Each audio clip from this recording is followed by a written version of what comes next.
राम राम मित्रांनो, आपण आहे वृंदावनमध्ये. चला मग तुम्हाला वृंदावनचं पूर्ण 2 मिनिटात दर्शन करून देतो. व्हिडिओ पूर्ण बघा, नक्की लाईक आणि शेअर नक्की करा.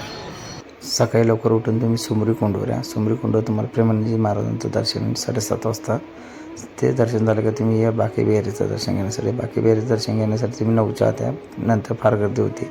त्याच्यानंतर तुम्ही या केशी घाटवर येऊन आपल्या यमुना माता मंदिराचं दर्शन घ्या. यमुना माता मंदिराचं दर्शन घेऊन आपण पुढं जाऊ सुदामा कोटीकडं. सुदामा कोटी फार बघण्यासाठी छान आहे.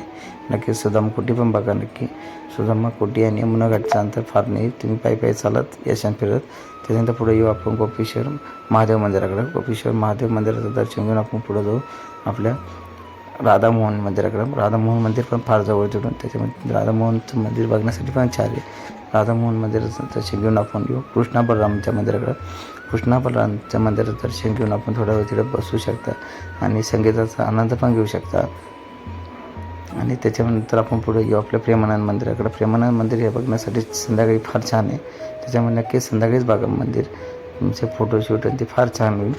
कसा वाटला माझा व्हिडिओ हे पण नक्की सांगा. आणि असेच नवीन व्हिडिओसाठी मला फॉलो नक्की करा. लाईक आणि शेअर नक्की.